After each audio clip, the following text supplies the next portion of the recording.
और दूसरा आता है वो हिस्सा जो जिद्दी बच्चे की तरह है, मुझे अब भी के अब भी मजा चाहिए।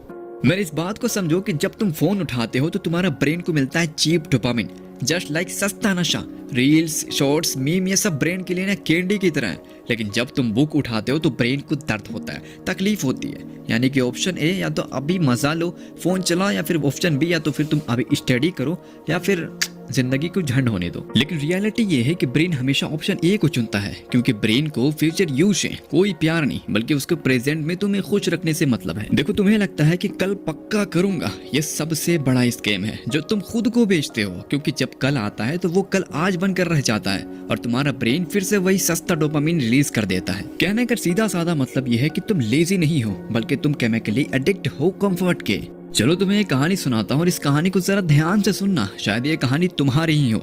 एक लड़का था अर्जुन नाम का। अर्जुन के पास कमाल के आइडियाज थे एक ऐप बनाने का।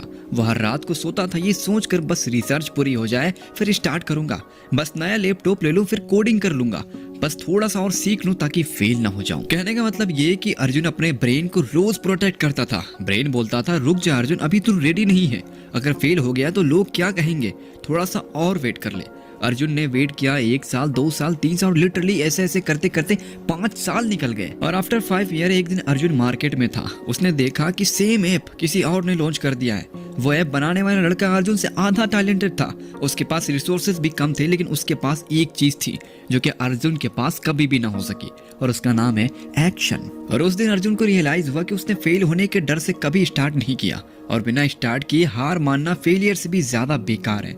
अर्जुन का दुश्मन कोई कंप्यूटर नहीं था, अर्जुन का दुश्मन उसका खुद का ब्रेन था, जिसने उसने परफेक्शन और इल्यूजन में फंसा कर रख दिया। और यही बात मैं तुमसे पूछना चाहता हूँ, क्या भाई साहब तुम भी सही वक्त का इंतजार कर रहे हो? तो भाई साहब छोड़ दो, बिकॉज सही वक्त कभी भी नहीं आने वाला। और अब मेरी आखिरी और सबसे खतरनाक बात को सुनते जाना। तीसरा और सबसे खतरनाक ट्रिप,